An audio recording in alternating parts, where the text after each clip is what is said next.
bago pa dumating ang mga banyaga, ang ating mga ninuno ay namuhay ng payapa, malapit sa kalikasan at buo ang dangal ng kanilang kultura.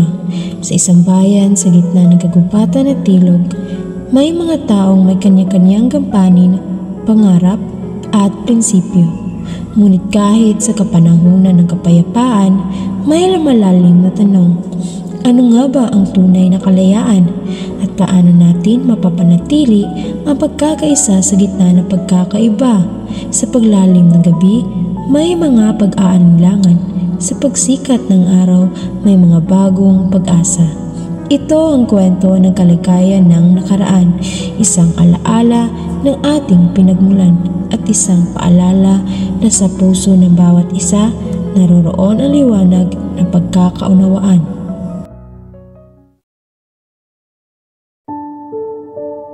Parang may nawawala, tahimik sa nayon, pero may bigat sa hangin. Hiraya! Hiraya! Ito ang prutas ng ugat para sa pagdiriwang natin bukas. Hiraya! Tila ako'y may napapansin.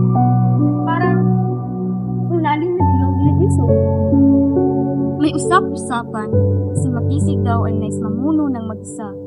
Si Lumaya ay parang lumalayo na sa ating kaugalian. Habang tumatagal, nababago ng panahon ang mga tao. Bakit naging sunod-sunuran lang tayo? May lakas po. Ito ya tayo. May mga pananawin. Kaya, isuko marinig ang ating mga pangalan. Hindi mali ang nangyari. Pero kung ang paraan ay ang paglayo, pagkampasta ng iba. Ang liwanag, kapag nagsisimula sa init ng ganit, nagsisimula ito ng apoy, mas mainam na ito'y maging ilaw ng itaan. Tahimik ang paligid, pero dama ko ang pag-alilangan ng bayan. Ang puso ng bayan ay nagkakaisa sa pag-unawa. Dayang, payagan mo akong manguna sa pagdiriwang. Gusto kong ipahagi ang halaga ng pangarap nating lahat. Pinapayagan kita, Diwata. Diwata, kay ganda ng tubo ng maisan. Pwede na natin itong anihin. At sana'y magpatuloy ito sa susunod na henerasyon.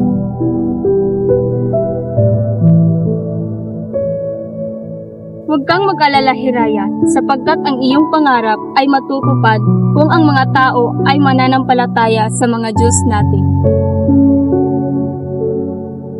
Magandang umaga, Hiraya at Diwata. Pasensya na't kami na huling dayang. Magandang umaga sa inyo, Binibini. Huwag kayong mag-alala. Pakiusap, puntahan ninyo si Luntian, Makisig, Araw at Lumaya, sapagkat may mahalaga tayong pag-uusapan.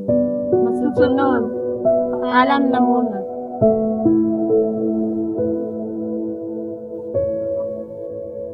Magandang umaga sa inyong lahat. Maraming salamat at ako iyong pinagbigyan sa aking kahilingan na tayo'y magtipon-tipon ngayon. Lalo na sa iyo, Dayang, at ako iyong pinangutugutan. Kami rin ay nagkagalak sa iyong imbitasyon, Diwata, sapagkat nais din namin mga malaman ang mga balitang aming naririnig. Si Luntian ay hindi mapaparito dahil abala siya sa gubat. Siya rin ay sasama sa gagawin nating pagdarasal kay Fatwa.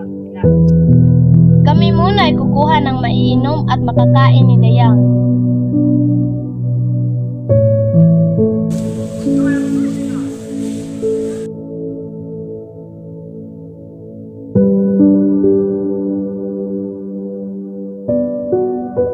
Dito mo ilagay ang pagkain. Lagay ko dito ang pagkain. Makisig at Lumaya, wala ba kayong sasabihin?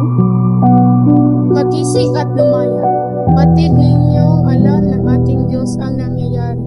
At batid ninyo ang ating kalikasan ay masisira dahil dito.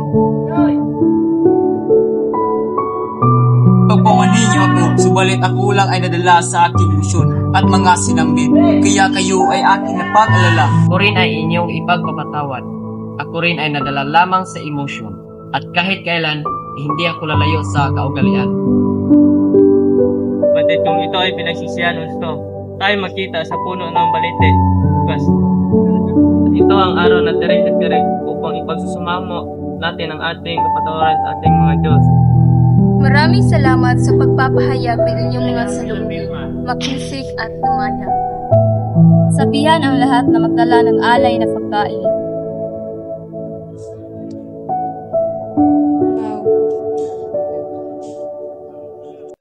Magandang umaga sa inyong lahat. Ako'y masaya at napag-alaman ko na inyong hindi pagkakaintindihan na inyong na pag-usapan. Tayo na at simulan ang ating pagdarasal. Kami ay bigyan mo ng mas malalim na pag-unawa upang ang aming minamahal na kalikasan at buhay ay mapanatiling mapayapa, masaya at puno ng pagmamahalan. Sana ay gabayan mo kami sa lahat ng planong namin na makabubuti sa lahat. Bigyan mo kami ng mas matatag na samahan.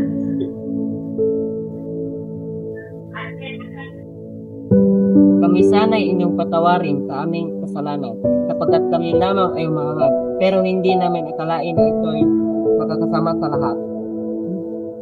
Kami nangangako na hindi na ito mauulit pa muli at ipamalas pa ang kalayaan sa ating kapaligiran.